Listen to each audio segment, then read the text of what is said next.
আজকে হাঁসগুলোর জন্য ছোট্ট মোট্ট একটা কৃত্রিম পুকুর বানালাম, বুঝছেন। যাই হোক গাইজ, আশা করি আপনারা সবাই ভালো আছেন। আমার ইউটিউব চ্যানেলে সবাইকে স্বাগতম।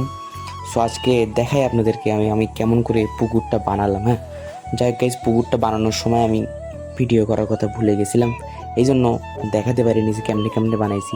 আমার চাচার কাছে একটা শাবল ছিল, ওই শাবলটা দিয়ে পুকুরটা বানাইছিলাম, বুঝছেন। আর কালকে রাত্রে হলো আমাদের গাইবান্ধায় সেই লেভেলের ঝড়ের কারণে পাশের বাসায় আপনার গাছ ভেঙে টিনের উপর পড়ে গেছে, বুঝছেন। সৌভাগ্য যে আমাদের বাসার টিনের উপর পড়ে নেই। আমাদেরও বাসায় মনে করেন যে বিশাল মোটা মোটা মোটা মোটা গাছ আছে, হ্যাঁ, আল্লাহর রহমত। আর দেখেন আমাদের উঠানে একটা মিষ্টির আমের গাছ আছে, কিন্তু দুঃখজনক ঘটনা, আমগুলো ছোট ছোট হয় এবং কম হয়, কিন্তু বেশ মিষ্টি হয়। আমগুলো এখনও পাকে নাই।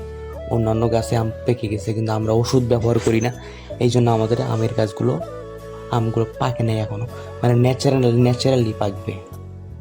আর এই মেহগনি গাছটা দেখেন কি বিশাল হয়েছে, বিশাল সাইজের হয়েছে। আর দেখেন আমার হাঁস মুরগিগুলো পুকুরের মধ্যে একটু ছাড়িয়ে দিয়েছিলাম, কিন্তু বেচারারা সাঁতার কাটতে এখনো ফুলফিল শেখে নেই, ওই জন্য আবার তুলে খাঁচার মধ্যে বন্দি করে রেখে দিয়েছে।